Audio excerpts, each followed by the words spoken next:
이스라엘 사람들아, 이 말을 들으라.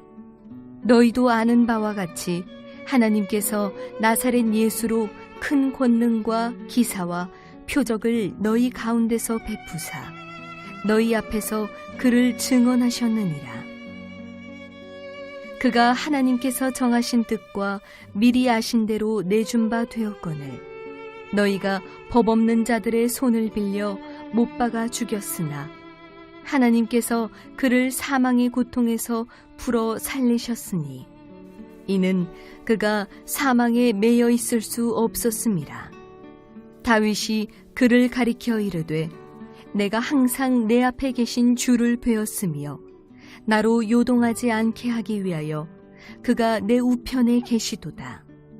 그러므로 내 마음이 기뻐하였고 내 혀도 즐거워하였으며 육체도 희망에 거하리니 이는 내 영혼을 음부에 버리지 아니하시며 주의 거룩한 자로 썩음을 당하지 않게 하실 것이미로다. 주께서 생명의 길을 내게 보이셨으니 주 앞에서 내게 기쁨이 충만하게 하시리로다 하였으므로 형제들아, 내가 조상 다윗에 대하여 담대히 말할 수 있노니 다윗이 죽어 장사되어 그 묘가 오늘까지 우리 중에 있도다. 그는 선지자라. 하나님이 이미 맹세하사 그 자손 중에서 한 사람을 그 위에 앉게 하리라 하심을 알고 미리 본 고로 그리스도의 부활을 말하되 그가 음부에 버림이 되지 않고 그의 육신이 썩음을 당하지 아니하시리라 하더니 이 예수를 하나님이 살리신지라. 우리가 다 이 일의 증인이로다. 부활절은요, 예수님이 사망 권세를 깨시고 승리하신 날을 기념하는 주일입니다. 인류에게 생명의 빛을 던져준 날이고요, 절망하는 사람들에게 희망을 주는 날입니다. 슬픔이 변해서 기쁨이 되는 날이고요, 의심이 변해서 확신이 되는 날입니다. 두려움이 변해서 평안이 되는 날입니다. 무능력한 삶이 변해서 능력 있는 삶으로 바뀌는 날이고요, 미움이 변해서 용서가 되는 날이고 죽음이 변하여 생명이 이루어지는 날입니다. 이런 놀라운 역사가 저와 여러분 가운데 임하시기를 주의 이름으로 축원을 드립니다. 근데 우리의 현실을 보면요, 별로 그렇지가 않는 것 같아요. 왜 이런 부활의 능력이 성경에는 기록되어 있는데 왜 내 삶 가운데 이런 역사가 일어나지 않을까? 또 예전에는 이랬던 적이 있었는데 지금은 왜 이런 역사가 일어나지가 않는가?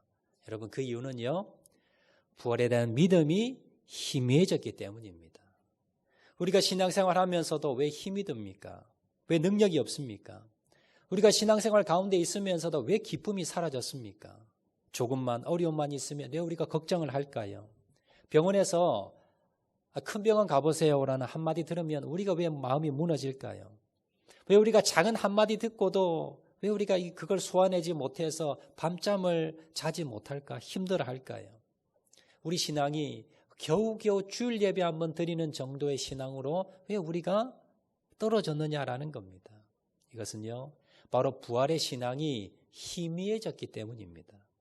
예수님이 3일 만에 부활하셨고 우리도 부활해서 영원한 하나님 나라에 살 수 있다는 그 부활의 확신, 그 믿음, 이 믿음이 점점점 희미해지면서 우리의 신앙이, 믿음이 떨어졌다라는 겁니다.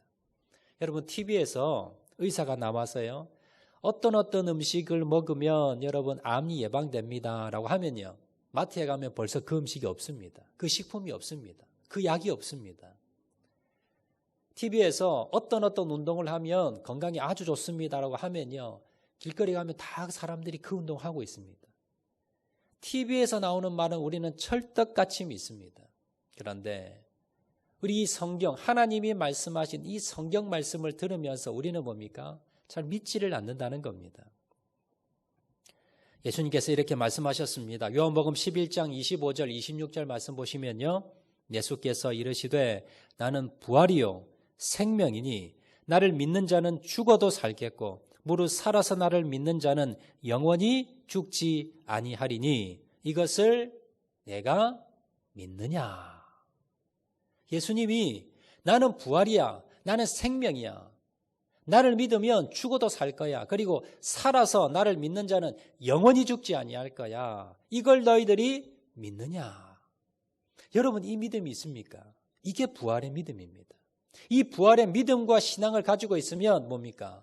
내가 죽어도 죽음이 와도 두렵지 않습니다. 내가 하늘이 무너진다 하더라도 두려움이 없다는 겁니다. 이것이 환경이 나를 흔들지 못한다는 겁니다. 예수님은 죽은 자 가운데서 다시 살아나셨습니다. 그리고 그 믿음이 흔들리고 있었던 제자들에게 부활의 모습을 보이시면서 확신과 기쁨과 믿음을 주었습니다. 예수님의 죽음을 목격한 제자들은 다 도망갔습니다. 그런데 부활의 주님을 맞이한, 부활의 주님을 다시 만난 제자들이 어떻게 됐습니까? 다시 담대하게 용기와 믿음을 가지고 기쁨이 충만한 가운데 예수님을 증거하고 다녔습니다. 오늘 본문의 내용은요, 신약 성경에 나오는 첫 설교입니다. 신약에 나오는 최초의 설교입니다. 이 설교를 하게 된 배경이 있습니다. 베드로, 여러분 잘 아시는 수제자 베드로가 예수님께서 잡혀가지자 도망을 가지요. 예수님을 3번이나 부인합니다. 그러다가 부활의 주님을 다시 만나게 됩니다. 예수님께서 승천하시면서 뭐라고 하셨습니까? 너희들은 모여서 기도해라. 내가 약속한 성령님을 주겠다. 그래서 이들이 모여 기도하고 있었습니다. 오순절이 다다르자 120명의 이 무리들 가운데 불같은 성령이 임하십니다. 그리고는 이들이 방언을 말합니다. 이 모습을 보자 주위에 있던 사람들이 이 사람이 술 취한 거 아니냐? 이 사람이 지금 술 취해서 지금 헛소리하는 거 아니냐라고 놀려댑니다. 자, 그때에 오늘 본문이 시작이 됩니다. 베드로가 그 사람들에게 우리가 지금 무슨 일이 일어났는가라는 것을 설명하면서 그의 첫 설교를 시작하게 됩니다. 그게 오늘 본문의 내용입니다. 자, 그러면 베드로는 무엇을 설교했을까? 그가 최초 설교를 하면서 많은 사람들에게 무슨 설교를 했을까? 우리는 아마 이 세상에서 출세하려면, 병 고치려면 어떻게 하면 이 세상에서 잘 먹고 잘 살 수 있을까? 이런 설교했을까라고 생각이 드는데 그걸 설교하지 않았습니다. 뭘 설교했습니까? 오직 십자가와 부활. 예수님의 십자가와 부활을 전했다는 겁니다. 너희들이 죄 없는 예수를 십자가에 못 박아 죽였는데 그 예수님은 사망의 고통을 이기시고 권세를 이기시고 부활하시고 승리하셨다. 이걸 설교했다는 겁니다. 오늘 보면 24절 말씀 보시면요. 하나님께서 사망의 고통을 풀어 살리셨으니 이는 그가 사망에게 매여 있을 수 없었음이라. 자, 그러면서 이 부활의 능력이 무엇인가? 예수님께서 부활하셨는데 부활하신 예수님을 만난 사람은 어떤 기쁨과 은혜와 능력을 가지는가? 이걸 지금 오늘 본문에서 특별히 설교를 합니다. 자, 그러면서 누구를 예로 드냐면요. 다윗을 예로 듭니다. 사실 다윗은요. 구약 사람입니다. 신약 사람이 아닙니다. 예수님의 부활을 경험한 사람이 아닙니다. 그럼에도 불구하고 이 다윗은요. 부활신앙이 있었습니다.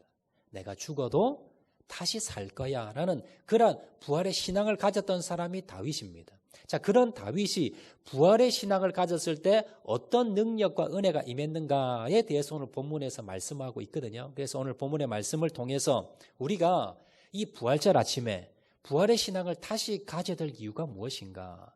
부활의 믿음을 가질 때 우리 가운데 어떤 은혜가 임하는가? 이걸 한번 우리가 살펴보면서 이 능력이 여러분 가운데 임하시길 주의 이름으로 축원을 드립니다.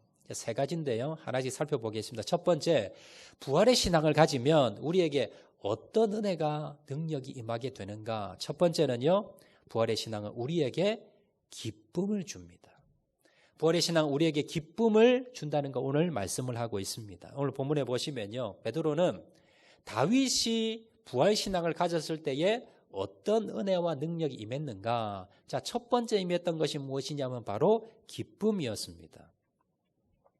다윗은요, 아마 큰 고통 중에 빠져 있었던 것 같습니다. 시편에 보면 다윗의 시편이 많이 있는데 특별히 오늘 그 베드로는 다윗이 큰 고통 가운데 빠졌는데 그가 부활의 신앙이 있었을 때에 그 고통 가운데 기쁨을 회복했다는 것을 말씀을 합니다. 오늘 보면 26절, 28절 말씀입니다. 자, 26절 말씀 보시면 이러므로 내 마음이 기뻐하였고 내 입술도 즐거워하였으며 육체는 희망에 거하리니 28절 말씀 보시면 주께서 생명의 길로 내게 보이셨으니 주의 앞에서 나로 기쁨이 충만하게 하시리로다 하셨으니 여기 보시면 다윗이 아마 힘들었던 것 같습니다. 어려웠던 것 같습니다. 그럼에도 불구하고 다윗은요 지금 환경은 어렵습니다. 이제 죽음이 내 앞에 다가오고 사람들이 나를 죽이려고 하고 여러 가지 고통과 고난 가운데 빠졌는데 근데 내 마음은 반대입니다. 내 마음은 즐겁더라는 겁니다. 여러분 억울함 당해보셨습니까? 억울하게 다른 사람이 나를 죽이려고 하고요. 모함을 당하고 밤에 잠이 오지 않습니다. 그런데 다윗은 어떻습니까? 마음이 즐거웠다는 겁니다. 내 입술도 즐겁고 내 마음도 즐겁고 나로 기쁨이 충만해졌다는 겁니다. 무엇이요? 주님의 부활의 능력을 내가 경험했을 때에. 여러분 부활을 믿는 그리스도인들은요 기쁨이 있습니다. 코로나 때문에 아무리 힘들고 아무리 내가 문제가 있고 아무리 역경과 어려움에 빠진다 할지라도 부활의 신앙과 능력을 가지고 있으면 환경과 상관없이 내 마음에 기쁨이 있다라는 겁니다. 사단이 우리의 목숨을 빼앗는다 할지라도 예수님께서 뭐예요? 다시 살리실 겁니다. 내가 죽는다 하더라도 주님께서 나를 다시 살리시기 때문에 죽기보다 더한 일이 있을까? 죽어도 내가 다시 부활하기 때문에 그 부활의 신앙을 가진 사람은 어떠한 경우 가운데서도 기뻐할 수 있더라라는 겁니다. 대표적인 사람들이 예수님의 제자들입니다. 예수님의 제자들이 예수님이 잡히시던 날 다 도망갔습니다. 베드로는 3번이나 부인했고요. 그리고 나머지 제자들도 다 뿔뿔이 흩어졌습니다. 그리고는 예수님을 모른다 하면서 다 자기 갈 길을 찾아가 버렸습니다. 자, 그런데 3일 만에 부활하신 예수님께서 제자들 앞에 나타났습니다.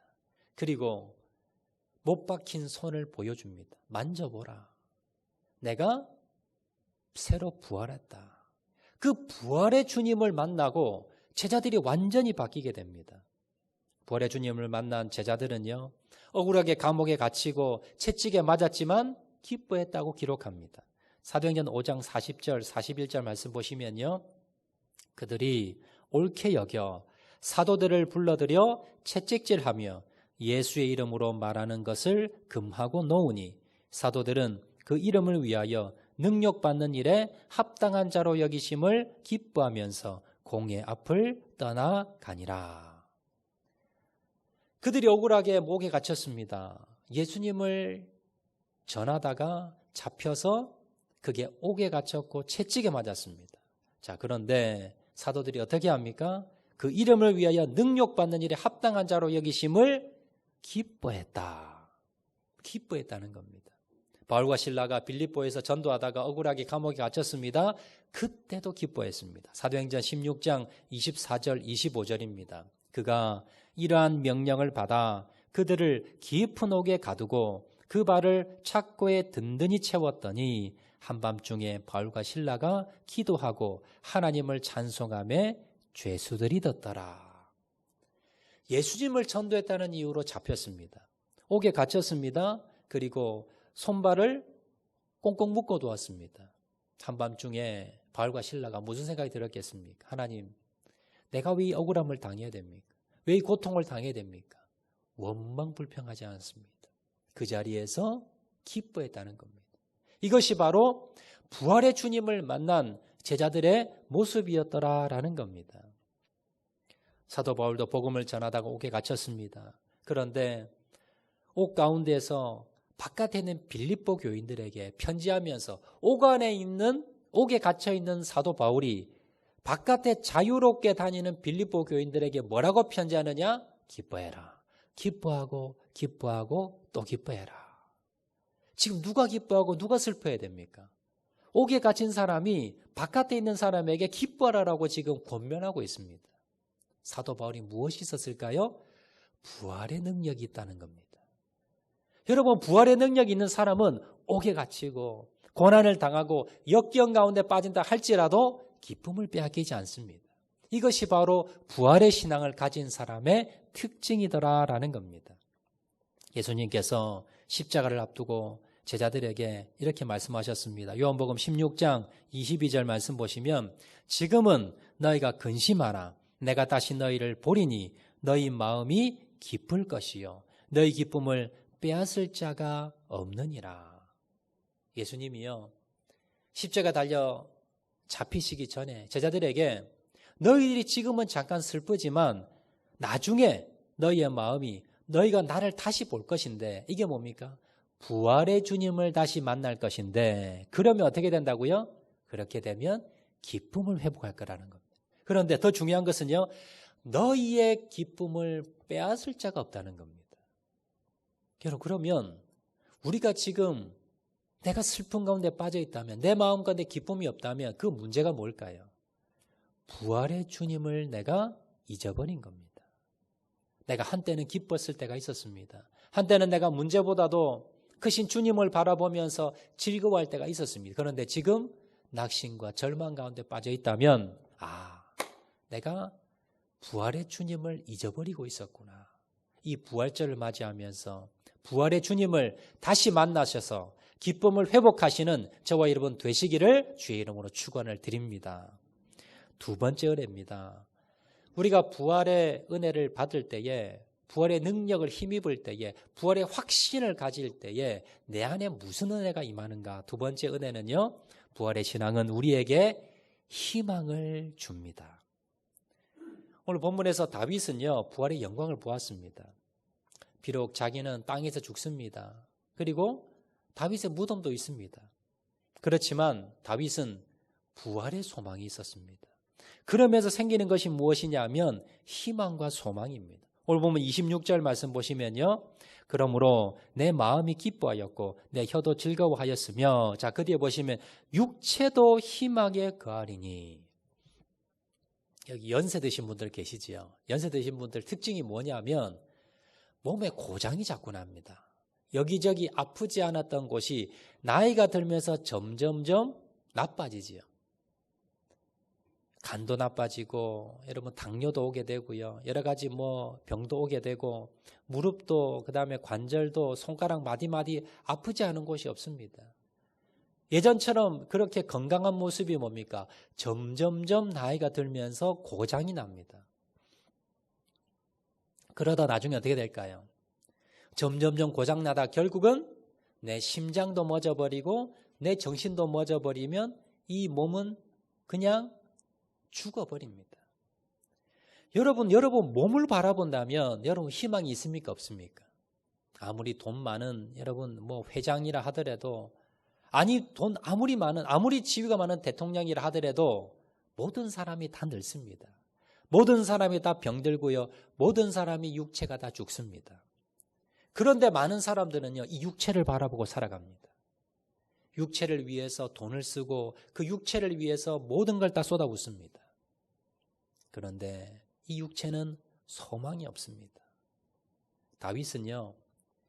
내 육체가 소망이 없는데 육체도 희망에 거한다는 겁니다. 무슨 말입니까? 내 몸은요. 점점점 병들어 갈 겁니다. 그리고 결국은 이 땅에 썩어져 갈 겁니다. 그런데 이 몸이 다시 어떻게 된다고요? 주님이 재림하시는 날에 이 몸이 다시 산다는 겁니다. 내가 죽으면요. 내 영혼이 천국에 갑니다. 그런데 하나 더 주님이 부활하심을 우리에게 보여준 사건은 뭐냐면 우리의 육체도 예수님께서 재림하실 때 우리 육체도 다시 산다는 겁니다. 이 희망과 소망을 가지라는 겁니다. 그래서 다윗이 뭐라고 하느냐? 내가 부활의 희망을 가졌더니 내 마음이 기뻤고 내 혀도 즐거워 노래 불렀고 내 육체도 뭡니까? 내 육체도 희망이 있다는 겁니다. 여러분 내 육체만 아니더라도 요즘 코로나로 인해서요 많은 사람들이 희망이 없습니다. 아니 백신이 들어왔다고 하긴 하는데 언제 맞을지 그리고 그 백신을 맞는다고 이게 이제는 코로나 걸리지 않을지 이제 종식이 될지 아니면 또 변이 바이러스가 또 나타난다고 하고요.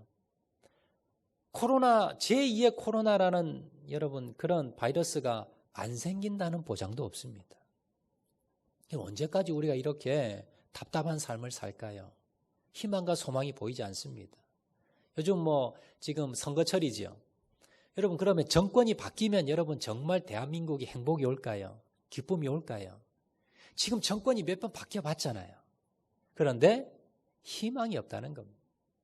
지금 정권에 대해서 많은 사람들이 실망하는 분도 계시고요. 또 바뀌면 어떨까 희망을 가지시는데 여러분 정치에 우리가 소망과 희망을 둘 수가 없습니다. 우리의 미래가 여러분 정말 희망적일까요? 점점점 공해와 오염과 여러 가지 산업화되면서 우리의 마음이 심령이 피폐해가면서 언제 어느 때 여러분 전쟁의 위협 가운데 여러 가지 상황 가운데 우리의 미래가 불투명하다는 겁니다. 작은 바이러스 하나에 온 세계가 벌벌 떠는 그런 미래입니다. 여러분 내 육체도 소망을 가질 수 없습니다. 정치도 마찬가지고요. 여러분 우리 미래도 마찬가지입니다. 우리 가정도 우리 대한민국 땅을 보아도 어디를 보아도 희망과 소망이 없는 그런 시대입니다. 그럴 때에 우리가 어디에 희망을 가질까요? 부활의 희망을 가지는 겁니다. 부활의 믿음을 내가 다시 한 번 더 확고히 내가 확신을 가질 때 예수님의 그 부활을 내가 확실히 다시 한 번 더 믿을 때에 나도 부활을 된다는 것을 여러분은 확신을 가질 때 그때 뭡니까? 내 육신은 쇠약해지고 내 몸은 병들어가고 그리고 점점점 이 땅은 소망은 잃어가지만 내 안에 희망이 생기는 겁니다. 내 안에 소망이 생기는 겁니다. 이것이 바로 부활의 믿음을 가진 사람의 은혜라는 걸 여러분 기억하시기 바랍니다. 여러분 다른 데 소망 두지 마시고 부활의 주님을 만나시고 희망과 소망을 가지시는 저와 여러분 되시기를 주의 이름으로 축원을 드립니다. 자, 마지막입니다. 부활의 신앙은요, 우리에게 무슨 은혜를 주느냐? 믿음의 확신을 주게 됩니다. 자, 베드로는 오늘 설교하면서 부활의 주님을 만나고 난 뒤에 믿음의 확신을 가지고 주님을 증거하는 삶을 살았습니다. 오늘 24절 보시면 먼저요. 하나님께서 사망의 고통을 풀어 살리셨으니 이는 그가 사망에게 매었을 수 없음이더라. 자, 32절 말씀 보시면 이 예수를 하나님이 살리신지라 우리가 다 이 일의 증인이로다. 예수님께서는 사망에 매어 있을 수가 없습니다. 부활하셨습니다. 그리고는 뭡니까? 그 부활의 주님을 만났던 베드로는 무엇이 되겠다? 나는 이 일의 증인이다. 여러분 증인은 뭐냐면요. 그 보았던 사람이, 겪었던 사람이, 경험했던 사람이 내가 봤습니다. 내가 경험했습니다. 이게 증인입니다. 그런데 여러분 이게 재판장에서 그냥 재판석에서 내가 보았습니다. 증인 한번 하고 말 게 아닙니다. 왜냐하면 이 시대는 지금과 달라서요. 예수님을 잡아 죽였던 시대입니다. 그 예수님이 살아났다라고 소문을 퍼뜨리고 다니면 내가 봤다라고 증인을 서면 그 사람도 뭡니까? 죽을 수 있다는 겁니다. 그 당시 증인은 내 목숨을 내어놓을 정도의 증인이 되어야 됩니다. 그런데 그때에 제자들이 어떤 삶을 살았습니까? 베드로는요. 이 일에 내가 증인이다. 그 수천 명의 사람 앞에서 베드로가 내가 부활한 주님을 봤다는 겁니다. 내가 증인이라는 겁니다. 그러면 그 사람 중에 베드로를 고발하면요. 베드로도 가서 죽습니다. 그런데도 불구하고 베드로가 증인이 되어서 내가 증인이다라고 수많은 사람들에게 설교했다는 겁니다. 그런데요. 이 설교를 하고 그 이하에 보시면 37절에 보시면 사람들이 마음에 찔렸다. 그리고 41절에 보시면 그날 3,000명이 회개했다는 겁니다. 남자만 3,000명이니까 아마 여자와 모든 사람을 합하면요. 수천 명이 넘는 사람이 예수님을 영접하게 됩니다. 이 놀라운 역사가 어떻게 일어날 수 있었을까요?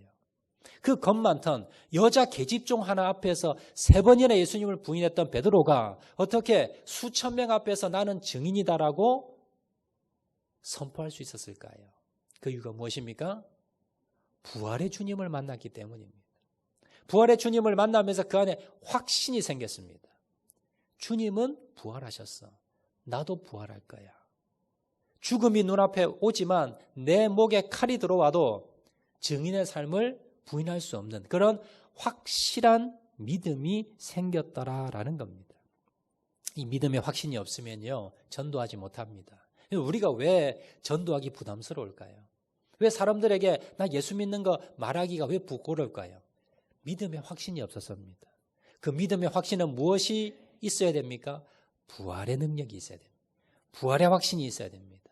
부활의 주님을 다시 만나야만이 우리 가운데 믿음의 확신이 생긴다는 것을 여러분 기억하시기를 바랍니다. 초대교회 역사에 보면요, 성경에는 기록되지 않았지만 베드로는 구전에 의하면 로마에서 전도하다가 잡혔습니다. 그리고는 십자가형을 받았는데 십자가를 거꾸로 매달려서 그래서 십자가에 못 박혀 순교했다고 기록이 나옵니다. 안드레라는 제자는 헬라에 가서 전도하다가 잡혔는데 아가야 성에서 X자, 옆으로 이렇게 세워진 X자 십자가에 못 박혀 온몸이 뒤틀린 채 순교했다고 기록합니다. 야고보는 예루살렘에서 헤롯의 칼에 목베임을 당해 죽었고요. 요한 사도는 에베소에 가서 전도하다가 체포가 됩니다. 그래서 펄펄 끓는 가마솥에 집어넣게 되는데 집어넣자 그 가마솥에 물이 다 식어버립니다. 죄수들이 간수들이 깜짝 놀라서 이 사형 집판관들이 이 사람을 그 사도 요한을 밤모섬으로 유배시키게 되고요. 거기에서 여러분 잘 아시는 요한계시록을 기록하게 됩니다. 다른 제자들도 예배 없이 다 목베임을 당하고 십자가형을 당하고 참수형을 당했습니다. 자, 그렇게 당할 줄 알면서 제자들은요, 바로 증인의 삶을 살았습니다. 어떻게 이렇게 용감한 사람이 될 수 있었을까요? 예수님이 잡히시던 날 다 도망갔던 이 제자들이 어떻게 모두 다 이렇게 용기 있는 사람으로 바뀔 수 있었을까요? 그 이유가 바로 부활의 주님을 만났기 때문에. 여러분, 내가 주님을 믿고 그리고 구원을 얻었습니다. 십자가의 능력을 통해 내 죄사함을 받았습니다. 여러분, 여기 머무시면 안 됩니다. 여러분, 구원은 받을 수 있지만 이 세상 살아가면서 여러분들 능력 없이 살아갑니다. 십자가에서 내 죄가 사해졌다는 것을 믿었다면 십자가에 머무는 신앙이 아니라 여러분, 부활의 신앙까지 나가시기 바랍니다. 내가 죄사함을 얻고 영원한 생명을 얻고 죽어도 내가 다시 살아나리라. 이것이 부활신앙입니다.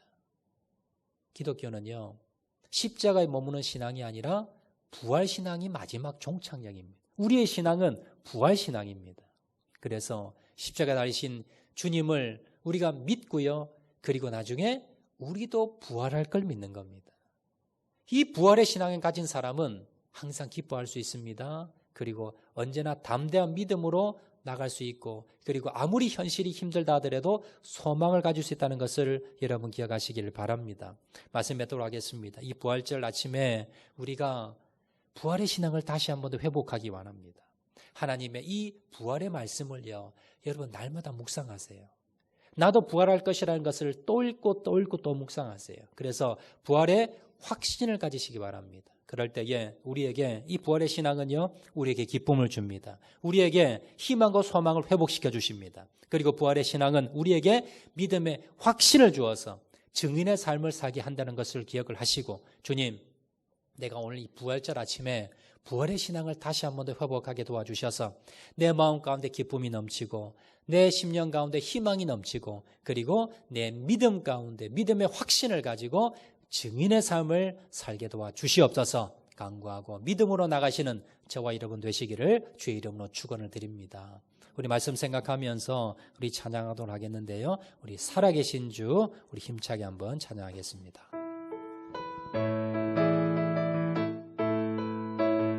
주 하나님 독생자 예수,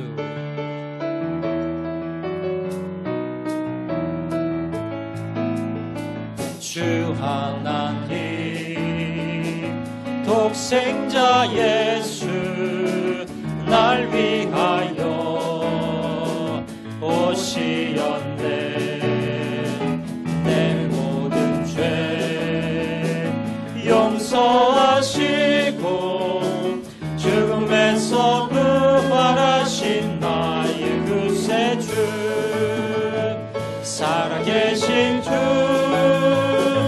나의 참된 소망, 걱정 근심 전혀 없네.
승리의 길 승리의 길 멀고 매도 주님께서 나의 앞길 지켜주시니 살아계신 주님 살아계신 주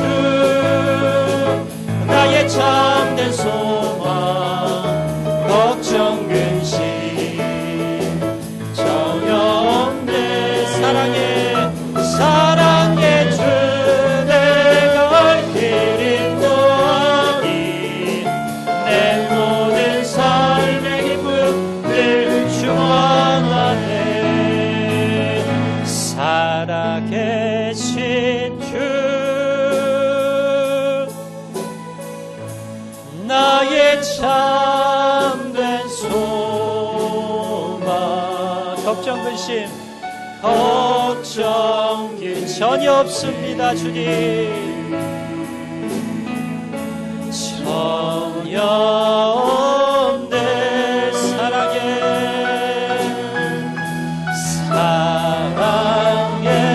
주 내 갈 길이 노하니